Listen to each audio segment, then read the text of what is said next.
Well, hey there, everybody. Rhonda Boyle here. I am a pro and evangelist member of the SOAR.com platform, and I'm super excited to be here with you on another Coach Hacks episode. And I'm super excited to introduce you to Miss Jo Self herself with Jo Self Consulting. She is your idea accelerator and a strength branding coach, and she is actually a sister from another mother, probably, girl. We're almost twins in our talents. We share 6 of our top 10 if you know the StrengthsFinder assessment. Hey, good to see you, Ron. Welcome. And so, Jo Self, I am excited to have you say hey to the people. Hey to the people. Now, listen, we are going to be talking today about something super important, right? And that's for new coaches. And you know what? It's for any coach, really, any coach. And so we all have areas in our, but you know what? Here's what I know, Jo, is that most of us didn't just set out for a career in coaching. It just kind of stumbled upon us somehow. We were doing something and decided it would be a good idea, right? And so we go out and get our certificates and hang out our shingle, and then wow, what happens? It's not all roses. And you and I have wasted so much money between us that we really wanted to share that experience in the hopes that we could save y'all time, effort, money. Yeah. So yeah, I always like to say, we can't keep you from making mistakes. We just want you to make the right mistakes, ones that move you forward and not ones that set you back. Can I hear an amen in the chat box, please? So anyway, welcome. I know you have a screen share, and you have now you're going to send out the checklist or make it available later. Yes. Look, we've got some woohoos and amens coming out. So take it away and share your screen and share us. Let's get this conversation started. All righty, let's get this going. Now, I want, as she just said, this is a conversation. So if you guys have questions, have a thought, have a complaint, have a comment, whatever it is, while we're going through this, either throw it in the chat. Rhonda will be helping me follow that, or feel free to, take yourself off mute and be like, hey, Jo, I got a question, because I promise if you have the question, somebody else has it. So do not be shy about asking. This is not me preaching to you. This is me sharing a conversation and wanting to help where I can. So that's right. No question is off limits. All right. That being said, I'm just to show you one document real quick. I'm going to share my whole screen. So this document right here is a PDF. This is the outline that we are following today. This is what I'm going to be talking from in order to help you guys. So each blip, we're going to kind of go through. When I can save you money, I'm going to talk to you about how to save money. When it's just something you need to know, I'm going to talk to you about what you need to know. If there's a specific question you want to hear, you just let me know. And this is the document I will send out to you guys. So once this is over, you'll be able to contact me through SOAR. And I am happy to send you this PDF just so you have it as your own personal reference. All right. So that being said. Perfect. We already have a question, and I think we're going to go down. It's answered, Michelle, I know, within the conversation. So within the presentation. All right. What was the question? Just so I know. What certifications are recommended for credibility? We'll be in there really close. We'll get there really quickly, so don't worry about it. So what we're talking about today, I'm going to go back. We're talking startup essentials, and this is really specific for the most part to coaches. Just about any independent business person is going to need this, but there's some that's going to be a little bit more specific to coaches over others. So this is really helping you create sort of a priority checklist of how to think about things and what you need to go through before you take the next step. Perfect. The first thing that is absolutely necessary is get clarity. Get clear on these things. Know your brand. When I'm talking about know your brand, I want to know who you are. I want to know why you do what you do. This is very, very important, because if you can't answer those simple questions quickly, everything else you do is going to be a waste of time. Absolutely. And it's okay to go through a discovery process with this, but hire another coach, go through a program, but go through a program that is specifically designed, like My Strengths Unleashed, but specifically designed to help you understand why your strengths set you apart from everything. And you can also do, a lot of times what I do is I go to different coaches, and as I'm thinking through a process, I get one person's perspective and another person's perspective. And I ask people on Facebook, you know, if you could describe what I do in one word, what would it be? Or if you could describe how I help, what would it be? And so get feedback from people around you, because they see something you may not see or that you take for granted. Mm-hmm. So know your brand is really, really a foundation piece before you do anything else. The next piece of that is to know your value. Did I skip one? Yeah. Know your value. This is where we're going to talk a little bit about certificates, okay? Know what you do. Certificates are important. Sometimes one certificate is usually enough, depending on what you want to do. Do not feel like you have to continually get certified. And this is for, you know, a lot of you learners out there, especially. Hello, learner. You do not need to get certified in everything. You don't need to be an expert in everything. You need to be an expert in you. And no certificate is going to give you expertise in you. Your experience tells you that. Okay? Hey, Joe, can I interrupt you for just a second? Please. Because I don't think that's an issue. Here's the question I have. Okay, fess up, everybody. How many certifications do you already have? Can I tell you that I have 5? I have 5. You hear me? It's ridiculous. Okay, well, Steve and Thompson. This is great. And I've worked with a lot of people that really do. They keep getting certified in something because they get nervous that they don't have enough knowledge, that they won't know what to say. And the great thing is your life is all you need. Your education, how you grew up, where you come from. Your story. Your story. And what I love about this is understanding your value when we start talking about pricing and things like that, which this goes in here too. And a lot of that pricing issue comes from a lack of experience, a lack of knowledge, that imposter syndrome, those self-doubts. People do not pay you for your time. People pay you for what you know. Mm-hmm. Well, here's something else I just really want to bring up is those of you high in learner, and especially in learner, in my experience, you will never feel you have enough knowledge. True or true? That's been my experience working with learners. My learner isn't high. My learner is activated on a need to know basis. Mm-hmm. Hey, Dave. Yes, right? And so that's it. You feel like you constantly need to get more certifications and more knowledge before you can get out there and do something. And you already know 95% of more than everybody else, you know? Yeah. Yep. Mm-hmm. So next, know your audience. What does that mean? You need to know who you're talking to, who you're relating to, who you're going to serve. So who needs you? Who inspires you? Who do you relate to? And this is something Rhonda and I say, and I'll say it again. We often talk about the fact that the person that you most want to talk to is you from 10 or 15 years ago. It could go a little further back, but really depending on who you're served, you are serving an earlier version of you. Now, I also know people who want to serve managers, but feel awkward doing it because they've never been a manager, but they've been an employee. They've been an employee of bad managers and they've been an employee of good managers. So they actually offer managers a unique perspective on what managing is from the perception of someone who's received management, right? You may not understand what it is to literally be in the shoes of a manager, but you know what it is to be managed.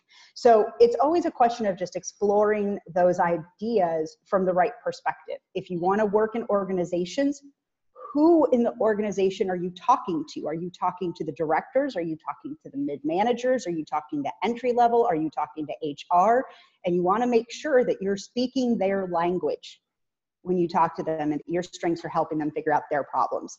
Mm-hmm. So know your audience and be really clear on that. And I'll even go a little further. When we talk about niche can come from 2 things. And a lot of people worry that their niche is too small, but one of my favorite sayings, which comes from, I recently heard it on a Netflix show on Stay Here, which is a design show, but it said, the riches are in the niches. The more you know your target, the more high dollar you can charge, because the closer you can get to a narrow audience, the better off you're going to be. You can't be everything to everyone. So be the right person for the right people, and you'll do so much better in your natural zone. And then the next thing is, it sounds like a strange one, but know where you work. And I mean that from understand if you're a local coach, if you're a regional coach, are you a global coach? Are you just an online coach? Can you travel? Do you not travel? Do you work in a specific area? Because what happens is when you can sort of claim that space, then when people are looking for you, they know how flexible you are, and you might be the only person in their area doing what you do. Or you might be the closest person to their area doing what you're doing. But if you don't put that out there, I think you leave too much room for wondering. So letting people know where you work, I think, is great. And Clint was talking, was it Bria that did this? There was a coach on LinkedIn that changed just one thing on her LinkedIn and changed it to say global coach instead of just coach. And like immediately started nailing clients because she made that one little change and people knew she was available to go anywhere. Not just in the location that was on her profile. Right. So know where you work. That's, it sounds like a small thing, but I think it's pretty important. So the next part, the boring part, the part that I'm going to automatically say, I am not an expert in these areas. These are things that you will need to do some research on, but these are the things you need to consider as you get started. First one is insurance. Tell me if you want, let me interrupt and say, tell me if you want more training and you want me to bring in an expert on these things. And I'm happy to do that as a future Coach Hacks. Yeah, so I can give you some questions to ask and some things to think about, but I am not your girl for advising. I'll just tell you that right now. Okay. And especially because I come from a different environment. I'm international and outside the country, so I don't want to mislead anyone. Insurance is really about who, what, when, where, how, right? And it's sort of about who you serve. If you're serving individual clients, you probably just need something like an errors and omissions just to keep you safe. You generally don't need a general liability. If you're working with larger corporations and going on site to places, then you probably want to add errors, omissions, and general liability in so it protects you from certain things. Some organizations will require it, other organizations won't. But it's how you can keep yourself protected.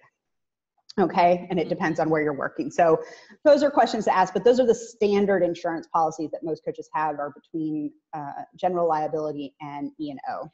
Yeah, Melinda's saying she had to get a $1 million policy for a client. Sometimes you do have to. Yeah. And they'll tell you, they'll let you know if it's a, large enough client, or sometimes a government agency will require certain insurance. So, and certifications they may require as well. So. Yep, absolutely. So those will come out in contracts, but I haven't had to get insurance yet. I'm now having to get insurance because I'm working with larger clients and they're requiring it. But at this point, what they're requiring me is just an errors and omissions. So, but I haven't had one because I generally work on a one-on-one basis and it just hasn't been a need for me.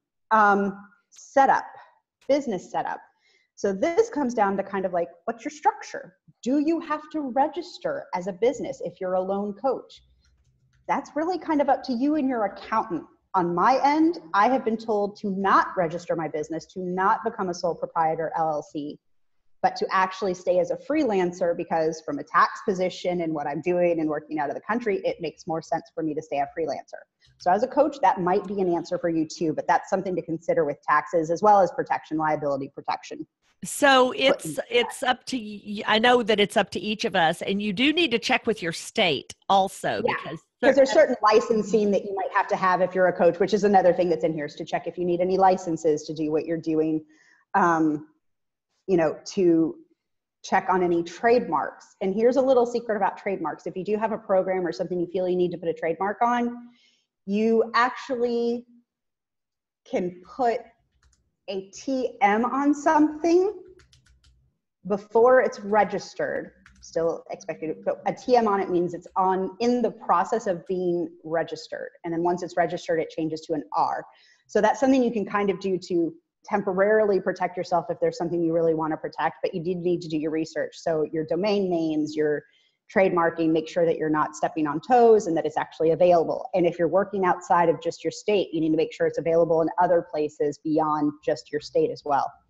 And then putting together contracts and agreements. Do you need contracts? Do you have a basic contract to give to people? So that can be either contracts and proposals for organizations, or it can also be just an agreement between one-on-one clients. It doesn't necessarily have to be in a contract form, but it can be a signed agreement that says, these are my expectations, this is what I deliver to you, this is what I expect you to do, and if we're all happy, this is what's going to happen, and everyone signs it. So expectations are clear at the beginning, and there's no hard feelings if something goes awry.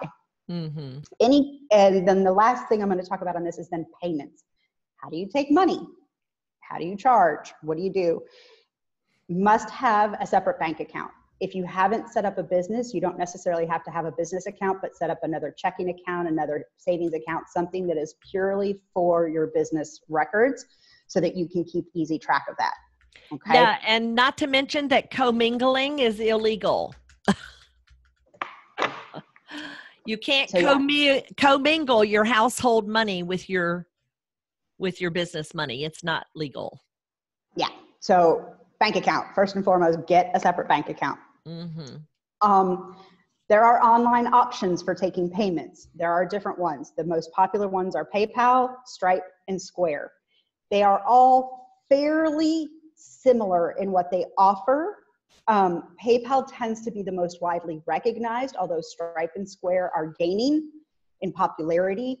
Stripe will allow you to accept beyond just credit cards and doing invoicing. It will allow you to do multiple payments, offer your clients multiple payments, but Stripe will also offer above PayPal, which they have the exact same fee structure. Stripe will also offer offer ACH transfers. So a lot of organizations will do direct bank transfers. And so that ACH transfer could be a good benefit depending, again, on who your client is, where your client is. If that ACH transfer is important, you might want to use Stripe or have Stripe in addition to PayPal. Square was the other one you mentioned? And then Square is the other one. Honestly, the best thing to do, there's a couple of websites you can find. I was looking at this just to see for myself. The fee structure on all of them is really pretty similar. Stripe is the only one that has the ACH transfer. Square has a really good base and is able to do it. PayPal has money available instantly. Stripe and Square, I think you have to wait for 2 days before it's available. Real quick, Rob is saying that they're not mutually exclusive. Tell me a little bit more about what you mean by that, Rob, if you don't mind. Meaning they're not the same. They're not exactly the same. No. You can accept from all three if you so choose. Now, that makes it a little bit more to manage and to handle. But if there's something about one that you're more comfortable with, maybe you're more comfortable with PayPal in general, but you want those ACH transfers, you can for those particular clients use. Correct. Right. Mm-hmm. Yeah, excellent. Which is actually what I'm in the process of doing. I'm suddenly having to do more ACH transfers, so I'm in the process of getting a Stripe account again. I'd let it go because it just wasn't necessary. Mm-hmm. Now I'm taking it back again for just that exact reason, Rob. So great point. Thank you for bringing that up. Yes, thank you. The other thing about payments is you also want to make sure that you have plans in place. So do people need to pay all at once? Do you have payment plans? Can you accept it? What are those terms? Be around that. And whether you offer discounts or not. I don't discourage discounts. I use them, but I think you need to be very careful in how you word them because you never want to devalue what you do. So a lot of times if I'm working with a client, one of the things I will say is my standard fee is this. However, I am open to negotiation because I would very much like to find a win-win for us to work together. And I don't want, and if it's an individual client, I might even say, and I don't want money to be the one reason you can't move forward. Mm-hmm. If it's an organization, I say, and if you had a different budget in mind, I would love to, do what I can to meet you where you need to be. Yeah. And, you'll be surprised at how, obviously a government agency is not going to negotiate probably, some large corporations, but smaller corporations, they will often be far more generous than you expect. I just had a gig recently where it was for just a stipend. It was really a heart job for me, and they ended up paying me 5 times what they initially suggested. So, you know, you never know. I find sometimes being open like that with companies or with organizations, depending upon what it is, it can serve you well. So, well, and like what I just said, like what I just did, there's 2 contracts that I just negotiated. One was for a business that's part of a nonprofit organization. And I went to them with a budget and they're like, yeah, that's right about where we are. You know, do you think you could, you know, move this or change this? Yeah. And I was like, this is what my fee is. If there's something else, we can talk about it. Like, I'm open. And so I didn't come down on my facilitation fee, but I came down on my materials fee. Right. And that made the difference. And another organization, they literally came back. They were like, I'm sorry, we just don't have it in the budget right now. And I said, well, when you figure out what the budget is, if it's something you can do and you need to do it, let me know. And let's talk about where, you know, we can meet each other. And they came back with a $500 request. So instead of my normal fee, it was $500 less, and they didn't change any of the other fees. Easy peasy, right? It was no big loss. And it starts me with an organization that has 80,000 employees worldwide. So giving up $1,000 was not a bad thing to move forward with something that's potentially going to be a very long-term fruitful partnership. Yeah, I'm interested in hearing more from Anna about your biggest mindset shift about negotiations. So if you want to... Can you hear me? Yes, we can. Thank you. Okay. I don't know if you can see me. I'm in my truck outside of Starbucks. I think for me, it's because I enjoy it so much. And also growing up without having a large amount of income in the household, I just struggle with my mindset to charge a lot for different things, or not necessarily charge a lot, but just charge what the thing is worth, because I often think I just want to help this person, or I just want to do this for them. And I don't always see the value I'm bringing. And I'm told all the time I undervalue or undersell myself. A lot of coaches do. Yes, a lot of coaches do, because, you know, we are, you know, I don't know any coach that says, I'm going to go into coaching because I know I can make $1 million. That's just not even in our, you know, construct. It's more of, I want to help people. Now, how can I eat? You know? And so these are some of the things that we can work through. And when, you know, don't accept any of that shame about it, because your generosity is paid off. You're getting paid in ways that may not be cash dollars. Isn't that true? Like the joy of it. What's that worth? And here's the thing is, I got very clear about what I was worth. And I will tell you right now, Rhonda Boyle's Spend the Money game is one of the things that helped me get that clarity, that made me suddenly realize, wow, I'm really not charging that much for what I do. I feel like what I do is now in alignment with not only the value of what I offer, but also at a reasonable price that the person I most want to work with can afford it without breaking the bank. I do work a little bit on a payment plan. And so even if I do decide to offer a discount, it does become, this is what I typically charge. However, because I know you need this, or you have this and you have this, if I could take $100 off of that, would that make it easier for you to say yes? Right? Mm-hmm. And sometimes people take it, and sometimes people eventually come back and pay what the whole thing was worth later when they can. Exactly. True. But they take the immediate discount. So when you're just open to working with people like that, it comes, that abundance mindset just makes all the difference in the world. But having a good confidence in what your value is for you, where it's comfortable, that's all you really need. And it really has to do, if I can just offer too, it has to do with your, with the person that you're serving, the market that you're in. You know, yes. You're just not going to be offered the same amount of money if you're from Alabama as you will if you're in New York City. You know what I'm saying? There's different budget considerations. So the truth is, you have to kind of get your hands dirty. And so find out what other, you know, the average coaching is in your area, or in the South, or in the whatever area of the country, the region that you're in. And here is what can happen, you can put your published rates down. And when you're having a conversation, this is what I say is, my published rates are blah, blah, blah for that. But let me know what your budget is, and let's see if we can work something out. That'll help me know what I can do for you. So it's not that you're refusing the business. You may need to negotiate the time. Right. Right. Or are you discounting it? You are doing what work you can do for the price that is comfortable for everyone. Right? It's not about always delivering the same level of service at that This is price. Steve Thompson. How are you? I'm good, Steve. How are you? Great. So the mindset that I've adopted is the basis of trade is mutual gain.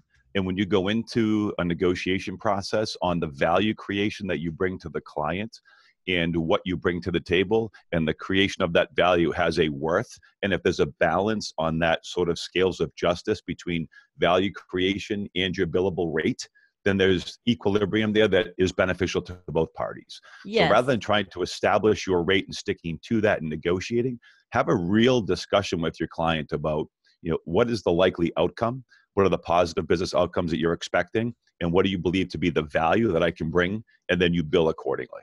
Mm-hmm.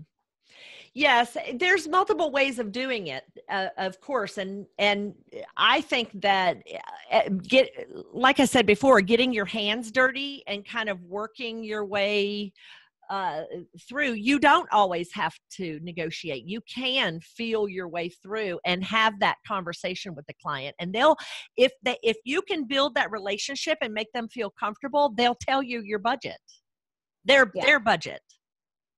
Yeah. And therefore, there is no negotiation, right, Steve? Is that what you're? Yeah, I think the conversation needs to go rather than, what is the billable rate that I can charge this particular customer? It is, what is the value creation that I bring to the table?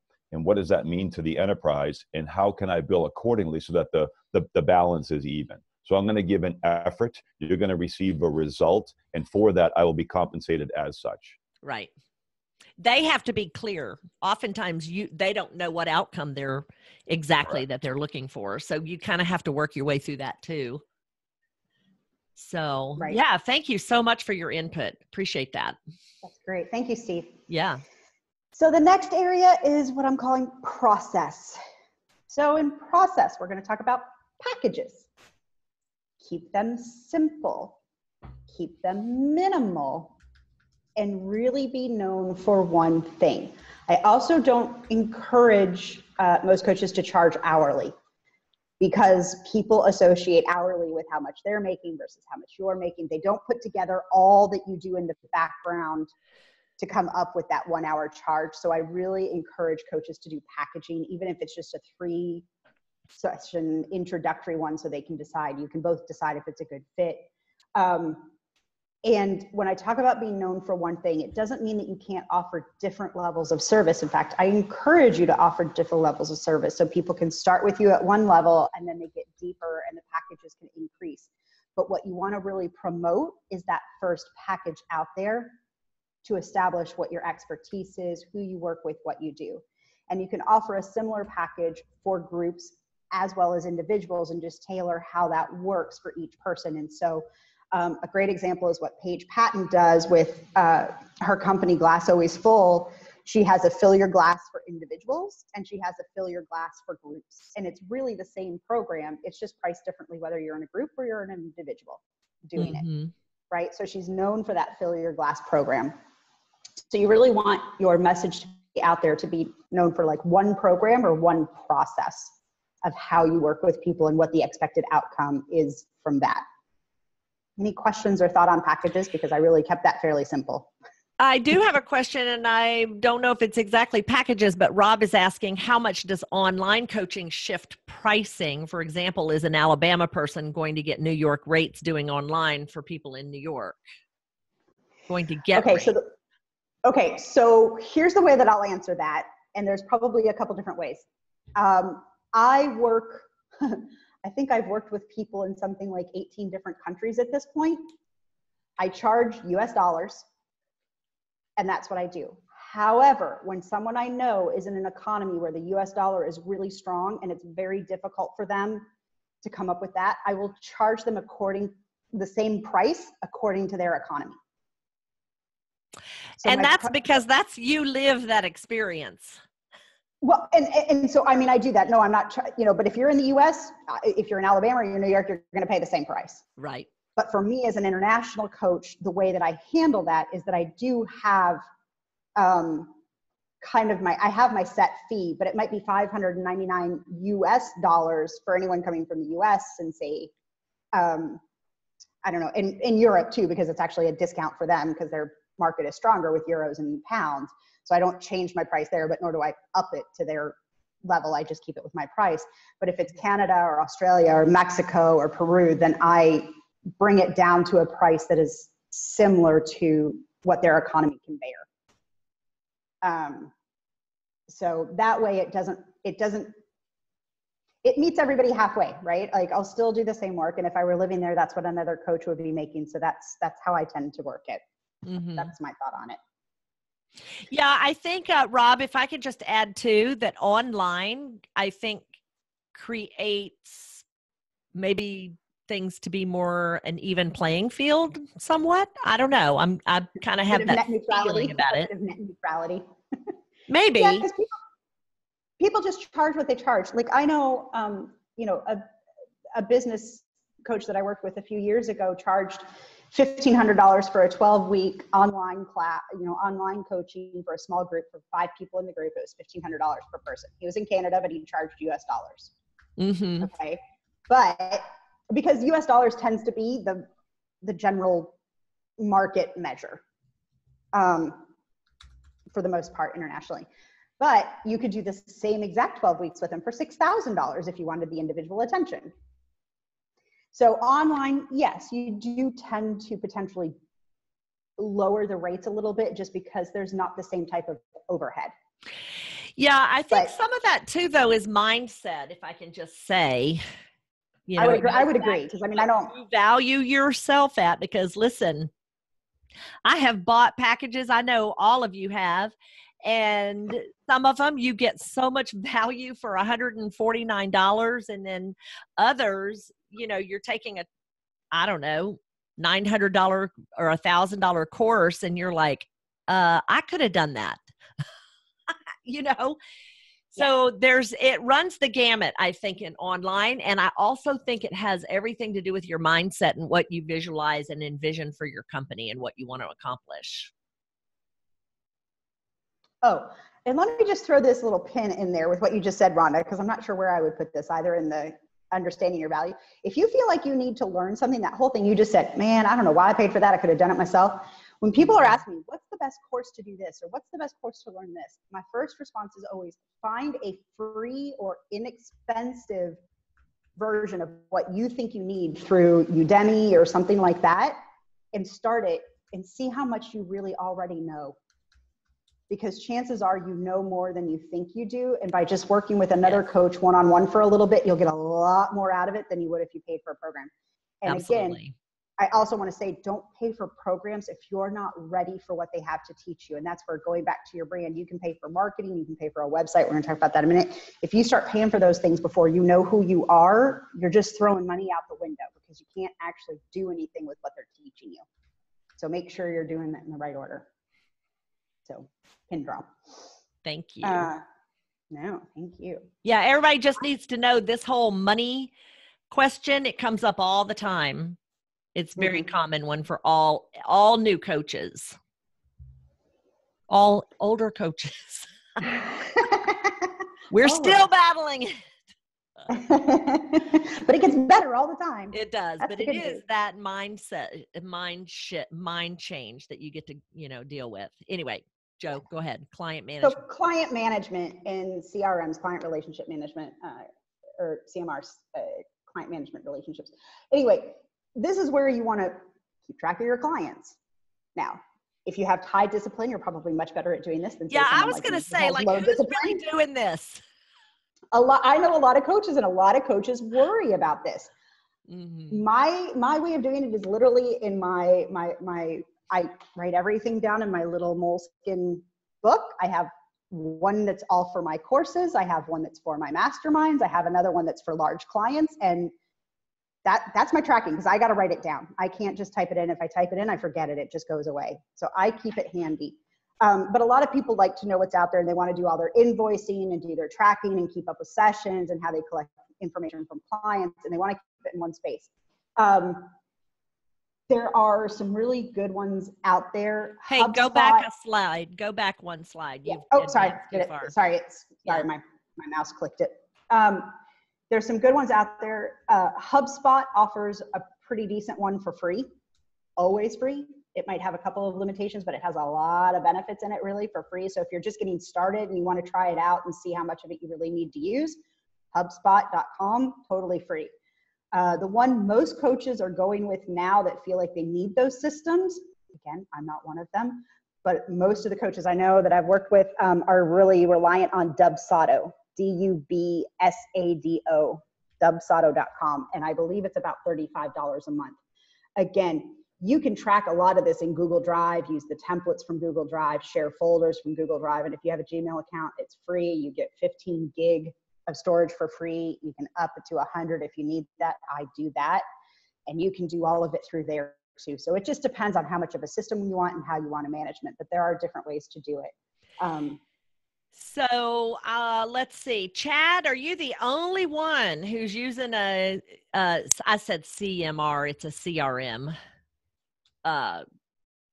Who else is anybody using? Let's see, composition journals. Oh, you're still using like me, like me.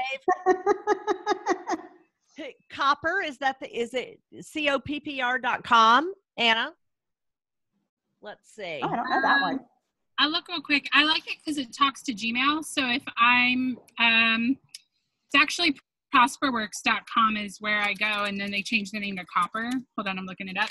But what I like about it is it talks to my Gmail. Yeah. And so if a new client emails me, I can just hit a little button. It'll say, would you like to add them to your CRM? And I say yes. And it knows my schedule. And that's my favorite thing. But yeah, it is copper.com. COPPER.com. Listen, there's so much that changes in this stuff, like every week there's something new. YouCanBookMe.com. Melinda, you're talking about is that strictly a scheduling system? I have a scheduling system I'm very fond of. So anyway, go ahead. Yeah. There's lots of free ones. There's a lot of free ones. I use Calendly. I use the long one. So that's another one is schedulers if you need them. There's lots of good one out there. I use Calendly. Rhonda, I think you use Acuity, don't you? No, I use Vcita. Oh, you use Vcita. Yeah, and it's very expensive, I want to say, but I just can't seem to give it up. I know sometimes when you get used to something, it's like when you get used to something, you just kind of stick with it, even if you know there's something less expensive. I love Calendly. It's like, I'm really I guess happy I need to work another workshop, and then I'll be able to. And then the other little plug I want to give is for client management. If you're working with large teams and organizations, Cascade is a no-brainer for anyone who needs to plan out reports, client management within that system for team grids and things. Absolutely worth every penny. Next thing is process. Wait. I'm so sorry. Sorry for interrupting. Okay. One more thing I want to say on client management is that tomorrow I'm doing a webinar with Delilah Cordova. She's with Omnipresence Marketing, and on Omnipresence Studios, and we're talking about email funnels. So y'all need to be on there. Go register. Yeah, she's great. So testimonials, part of the process. Get them, ask for them. Do not be afraid of getting testimonials. And there's easy ways to do it. If anybody wants to know, I didn't print it out and I didn't put it on here, but I basically use Google Forms, and I have 5 questions, and they help create a really good testimonial for people to answer those questions. And I offer them the option to go in and fill out that form, or to do a phone call or Zoom interview where I can record it. And I ask them the questions and they give them back to me. And then I compose the testimonial and set it back to them for approval. And then they have something they can copy and paste and put out there, and it says what you need it to say. So I have kind of a formula to help you get good testimonials and not just like Rhonda's awesome, right? Which is great, but Yeah. doesn't tell other people what. Thank you for telling me I'm awesome, but it, tell, right, exactly. But you want people to really say how you helped them, right? Which does a lot of things. It tells other people what you do, and it tells you where a lot of your value is. When you start to see that repeated, it's pretty good for the confidence too. Mm-hmm. So testimonials. Yes, you have to ask for them. It may be, there's ways you can ask for them. Send me a note. I'll help you. I'll give you the language, but you do need them. It's important. And not one or two, bunches. Yeah. Because you know why? We live in a Yelp culture. Yep. People look at reviews. They look do. at reviews to make their decisions. Sure do. So forms. Know what kind of forms you need. Know where to go to put those forms and how to make them easy for people. So you might need an intake form so you get to know your client, what their expectations are before the class starts. You might want to do surveys if you're working with lots of people and have a place to pull that information in. The great thing for using for your testimonials, to get your testimonials and have those backed up in places. Again, you can use Google Forms, you can use Typeform, you can use SurveyMonkey for certain things. Like there's, MailChimp even has some forms I think out there you can do. So there's a lot of things you can do. But you'll want to get those so that you have something consistent and easy to send out to people and collecting consistent information. Perfect. Next one, marketing. Yay! How do we get sales? How do we get ourselves in front of people? Website. You don't actually need one when you're starting out. You may not need one at all. Coming from someone who designs websites, I'm telling you this, putting myself out of business, I hope, because honestly, it's not where people are going to find you. Most sales are not going to come from your website. Now, does it give you some credibility? Yes. Does it need to be a deep dive website anymore? No. A one-page website is really all you would need. That's like a landing page. Yes. You go a little bit deeper. It can be just your landing page, a little extra about you, maybe some detail on your services and a contact page, but it really doesn't need to be anything crazy out there. But now with SOAR.com, if you're marketing your LinkedIn profile the right way, LinkedIn is good enough. If you have a SOAR.com profile, that will stand in for a lot of what you need from your website, so you don't necessarily need that. If you do a website and you want to do your own website and you don't have a designer work with you or a developer work with you, I highly recommend not using Wix. I highly recommend using either WordPress or potentially Squarespace, but not Wix. And the reason I tell people to stay away from Wix is because once you put your information out there, they basically own your information. And if you ever transfer over to a better website or want to move or migrate your information, it's gone. It's not possible to do. And on top of that, most people can see that your site was created by Wix and it just doesn't have much prestige. It says you're low budget, don't have the money, aren't making the investment in yourself. So it also just doesn't look right. So that being said, you don't have to go out and spend $12,000 like I did on branding and website for my very first business years ago. Yeah, I'm on like my third website, y'all. She's telling you the truth. The reason you feel you need a website is because you feel it will make you credible. It is your way of being that makes you credible. Yeah. So website is not the first thing you need to worry about. And if you've decided, oh, I'm going to coach and I need a website. Again, I'm going to go back to number one. If you don't know your brand, if you don't know who you are, if you don't know how to communicate yourself, do not invest in a website yet. Because that content is king on there. And if you don't, not that you can't change it, it doesn't have to be perfect, but it's got to be clear and it can't be generic. So you want to make sure that you've got the right information if you do it. Exactly. Next simple thing, logos. Everyone wants a logo. They got to come up with their logo. What is their logo? Honestly, logos could be, you can see mine, Discover Joe Self, Strengths, Ideas, Communities Unleashed.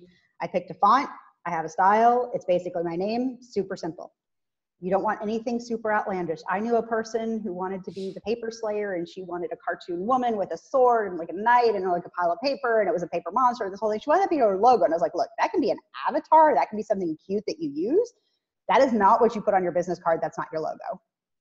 right? So you really want to keep it as simple as possible. And where you want to make it stand, like where you want your logo to stand out is how you use it. So when you're doing it, a lot of times you're thinking, how do I get my business card? What do I do for my business card? So we're going to move on a little bit. So for marketing materials. Oh, and I want to say one more thing real quick about yeah, because I also want to say one more thing about fonts. So yeah, go ahead. No, go on, and then I'll finish. Well, I was just going to say there are places that you can have a logo made of your name. Okay, so it's just fancy writing of your name, and that can serve as your logo. So often, I have, in my experience, coaches agonize on what to name their business. They go round and round. Say again. I said it really should just be you. It doesn't matter what you call yourself. Yeah.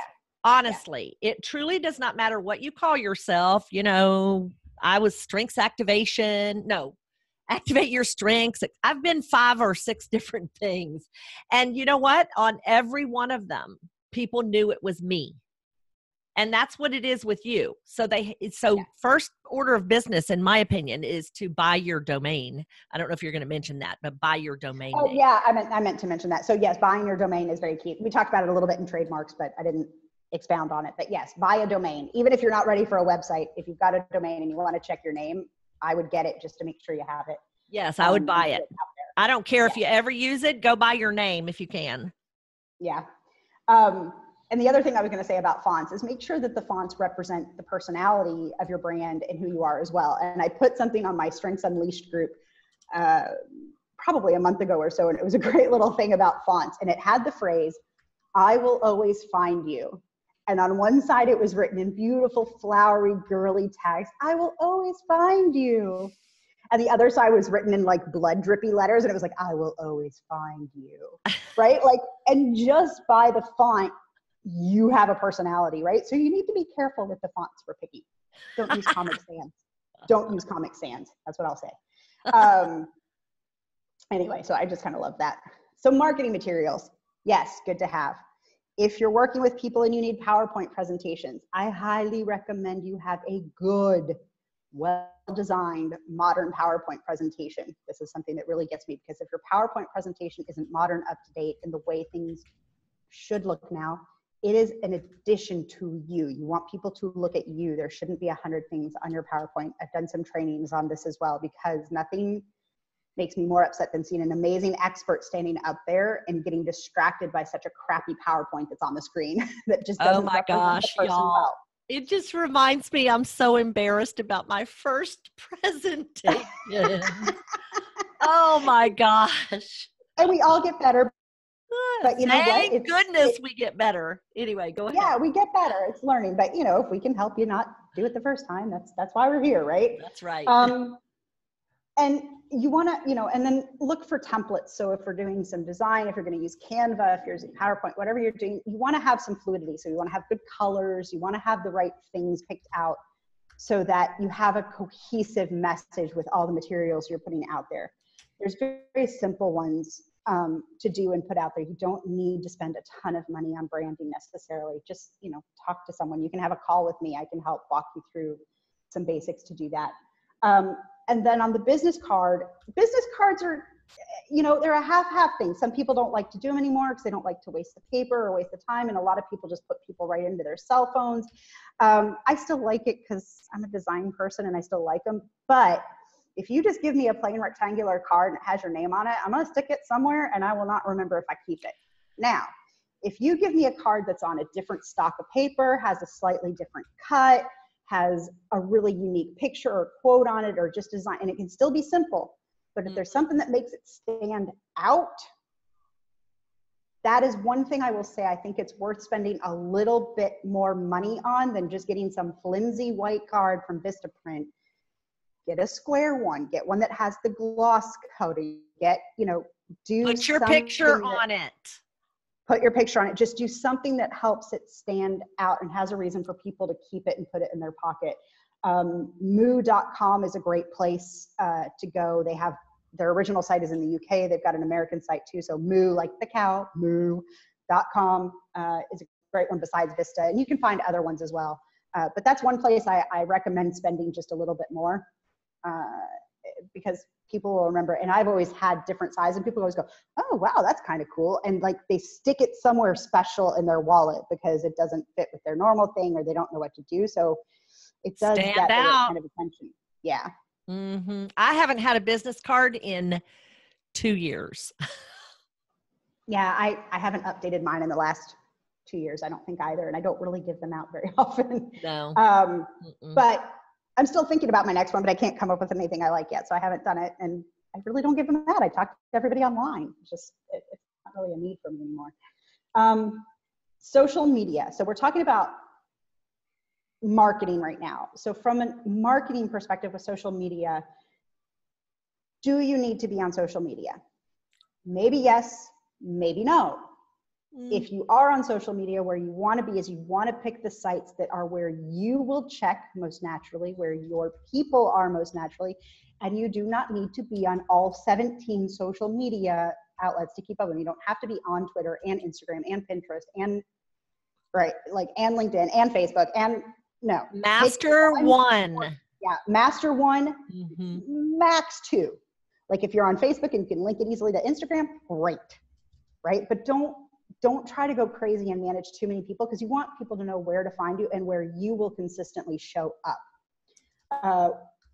When it comes to paid ads, I don't think they're necessary until you really feel like you have a bit of a following, you have some social proof, and you can do it, but you don't need to spend a lot of money on it. If you want to just build some community or build up an idea to get some traction with your following, because now if you have a Facebook page, it's not going to show up anywhere unless someone is definitely following you, which rarely happens anymore, or unless you're paying for it. So you can boost ads, but you can do it.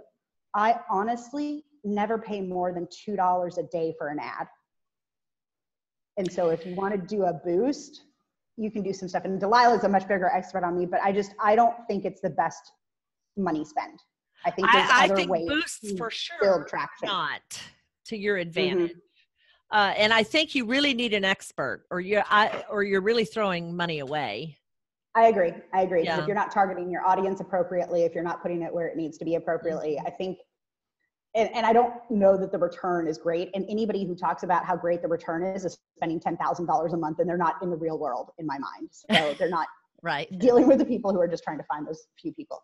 I think you're much better off creating a high value article that you can then build and repurpose, send out there as a challenge, use as part of your email funnel. You can re-put it, because marketing really should be 80% marketing and 20% content. So creating one strong article can give you a lot of mileage if you know how to do it. Now, I use my personal page, Joe. I do everything on my personal page. I have a business page. I have a business page so that if I do need to run an ad, it has to go through the business page. You're not going to be selling stuff on your business page. And you don't really, I think it is it like Facebook shows 6% of the people on your page, your posts a day. I mean, that's it. It's not much at all. So the time and your time investment in my experience needs to be through your personal page. I agree. Because that's the people that know you, whether you're good, they know you, like you, trust you. They've got, you've got social connections that lead to business. And so those are the people who need to know. And as long as you're not selling anything, ever, you're gift giving, meaning you're giving a freebie. You're taking people off Facebook in order to sell them something. In other words, right? You get them to opt in somewhere. You're safe in doing all that on your personal page. Yep. And you can change settings if you want to know how to do that. I'm sure Rhonda knows. If you want to know how to do that, ask either of us, but you can change your settings so that you can share stuff with your friends and family, and you can share stuff that's public, but you can categorize people based on what you want them to see on your personal page. So don't worry about bringing business contacts and them seeing like all your fluffy bunny pictures. Like you can change the settings so that's only for your friends and family. You deliberative and relators, we can hear you now shuddering. Yep. Jason Bora. Mr. Deliberative in the house. Okay, go ahead, Joe.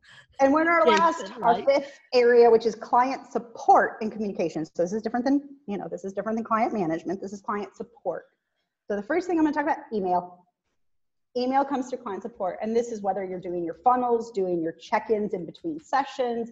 If you're onboarding people, email is really key for having that, one-on-one personal touch and making sure you're going out there. If you're sending a similar email, like your inboarding process or your welcome email, and you're not using something like MailChimp, you're still doing it from your personal or website email, that's not a problem.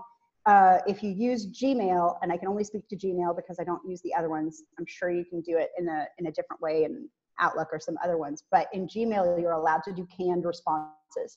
So things that you send out frequently, you can create a draft.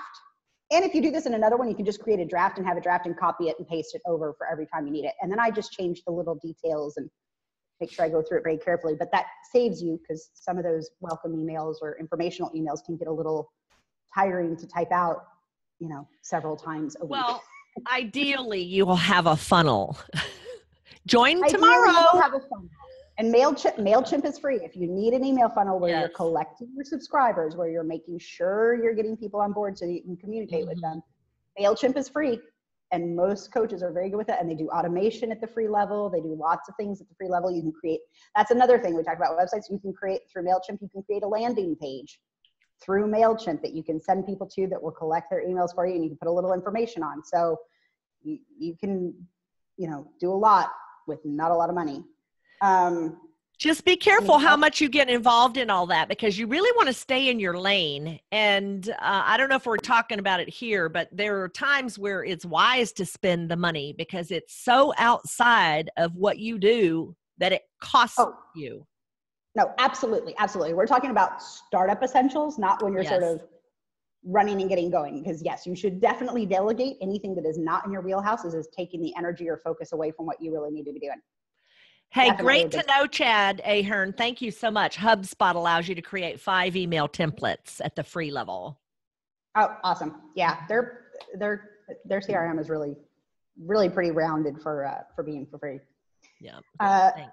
Now we're going to talk about social media again, but now we're going to talk about client support and interaction. And so this is where using your personal page, using groups that are targeted the right way for running a challenge or bringing people in, using videos, using blogs or medium.com, other places where people can follow you and find you with the information you're sharing.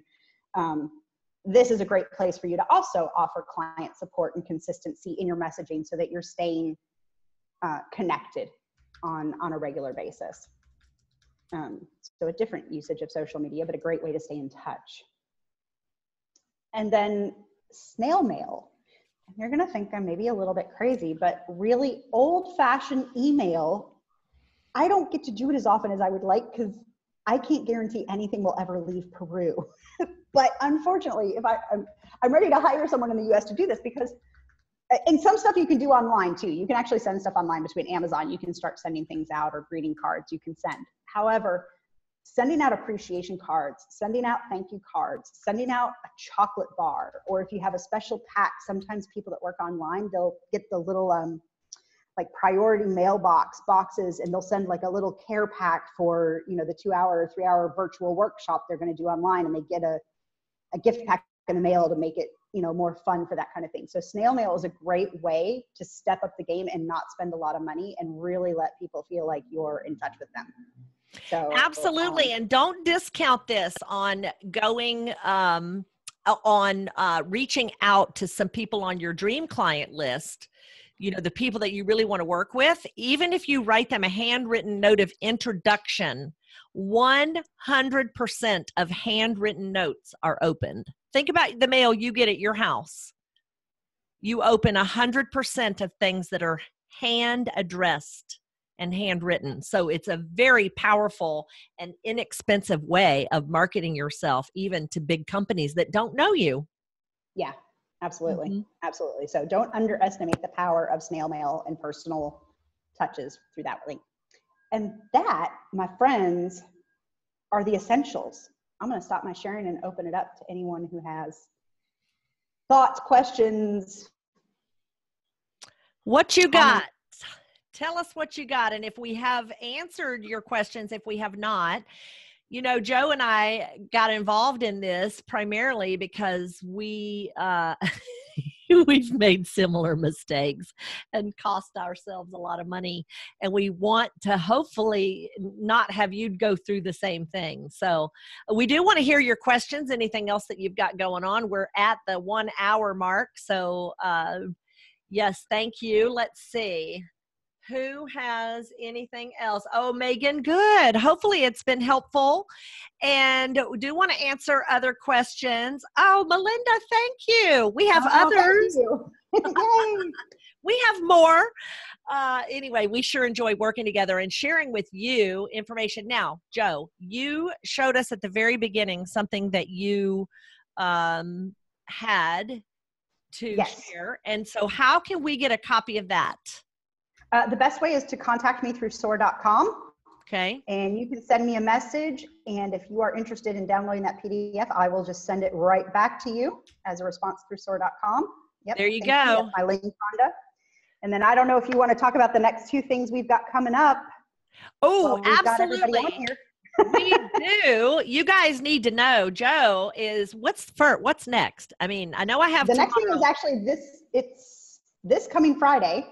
Or Saturday, sorry. This coming Saturday is the DIY Canva workshop. Yes. You guys, Joe has had a brilliant moment, and she's going to be doing some training on Canva. Now, Canva is an easy to use platform of creating your own images, your own designs, so you can do some of the social marketing. Again, we don't want you to get out of your lane, but oftentimes you won't even outsource something unless you understand it. And so that training, you can find that if you'll go to events.soar.com, you will find that it's coming up on Saturday. I think it's 2 hours from 10 until noon.